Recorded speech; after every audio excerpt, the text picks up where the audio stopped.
Hello दोस्तों, नमस्ते, प्रणाम। कैसे हैं आप? से जरूर कमेंट में बताइएगा। और हम लोग शिवरात्रि का भजन गाने जा रहे हैं। आप लोगों को कैसा लगेगा एक बार कमेंट में बताइएगा। बहुत ही प्यारा भजन है, जरूर सुनिएगा। बोलिया बोलेली कोयलिया, हर हर महादेव। बोलिया बोलेली कोयलिया, हर हर महादेव। हर हर महादेव, हर हर महादेव। बोलिया बोलेली कोयलिया, हर हर महादेव।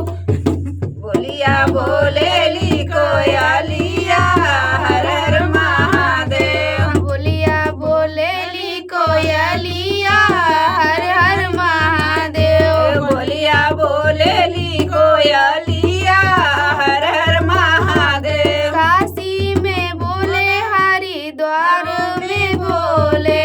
काशी में बोले, हरिद्वार में बोले।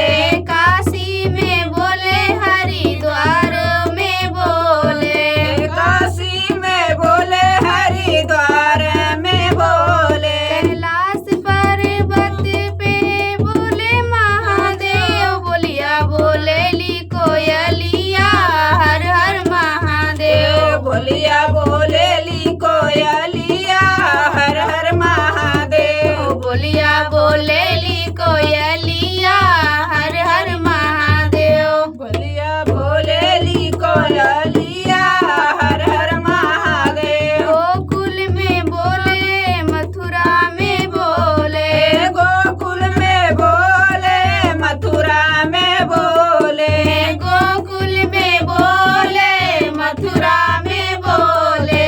गोकुल में बोले, मथुरा में बोले। वृंदावन में बोले, हर हर महादेव। बोलिया बोलेली कोयलिया, हर हर महादेव। बोलिया बोलेली कोयलिया, हर हर महादेव। बोलिया बोलेली कोयलिया, हर हर महादेव। बोलिया बोलेली कोयलिया, हर हर महादेव। केदारनाथ में बोले, बद्रीनाथ में बोले। केदारनाथ में बोले, बद्रीनाथ में बोले। केदारनाथ में बोले, बद्रीनाथ में बोले। केदारनाथ में बोले, बद्रीनाथ में बोले। अमरनाथ में बोले, हर हर महादेव। बोलिया बोलेली कोयलिया, हर हर महादेव। बोलिया बोलेली कोयलिया, हर हर महादेव। बोलिया बोलेली कोयलिया, हर हर महादेव। बोलिया बोलेली कोयलिया, हर हर महादेव। मैहर में बोले, विंध्याचल में बोले। मैहर में बोले, विंध्याचल में बोले। मैहर में बोले, विंध्याचल में बोले।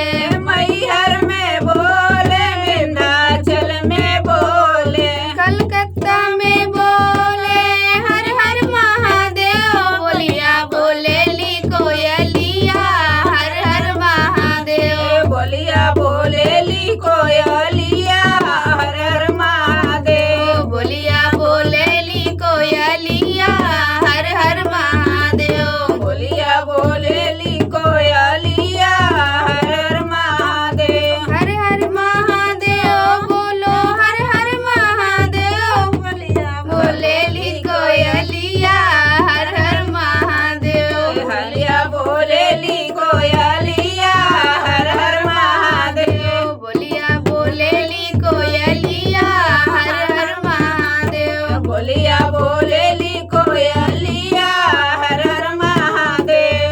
और आप लोग जरूर बताइएगा कैसे ये भजन बना है शिवरात्रि का। आप लोग जरूर सुनिएगा।